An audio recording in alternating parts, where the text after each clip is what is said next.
Time from ব্র্যান্ডের এই দুইটা টোনার নিয়ে কিন্তু অনেক আপুদের মনেই অনেক কনফিউশন আছে যে আপু কোনটা কোন স্কিনের জন্য। এই ব্ল্যাক রাইস টোনারটা হচ্ছে অয়েলি স্কিনের জন্য আর এটা হচ্ছে ড্রাই স্কিনের জন্য।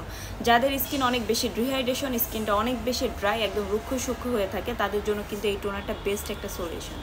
এটা ইউজ করলে স্কিনের ডালনেস চলে যাবে, স্কিনে পোর্স মিনিমাইজ হবে, অ্যান্টি এজিংয়ের কাজ করবে, স্কিনটা ব্রাইট এবং হেলদি প্লাম্পি করে ফেলবে। যেহেতু এটার মূল উপাদানই হচ্ছে রাইস, তাহলে আপনার স্কিন অবশ্যই ব্রাইট হবে, কারণ কোরিয়ানদের সৌন্দর্যের মূল উপাদানই হচ্ছে রাইস। সো বুঝতে পেরেছেন অবশ্যই যে এটা ড্রাই স্কিনের জন্য।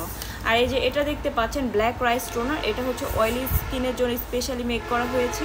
যাদের স্কিন অনেক বেশি অয়েলি, স্কিনে ব্রোন হয়, একনি হয়, তাদের জন্যও কিন্তু এটা খুবই ভালো কাজ করে। এটা ইউজ করলে আপনার স্কিনে এক্সট্রা যে সিবাম ওটা কিন্তু রিডিউস হয়ে যাবে, স্কিনটা অতিরিক্ত তৈলাক্ত না করে স্কিনটাকে গ্লো এবং প্লাম্পি করে ফেলবে।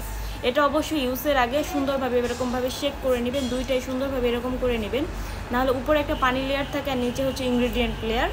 শেক করে তারপর স্কিনে লাগাবেন। এই দুইটা ইউজ করে কিন্তু আপনার স্কিনটা অনেক বেশি হেলদি হয়ে যাবে, ব্রাইট হয়ে যাবে, অনেক বেশি গ্লো প্লাম্পি হয়ে যাবে। অবশ্যই আপনার স্কিন টোন অনুযায়ী কিন্তু নিয়ে নেবেন। দুইটা প্রোডাক্টই কিন্তু জারা বিউটি শপে পেয়ে যাবেন।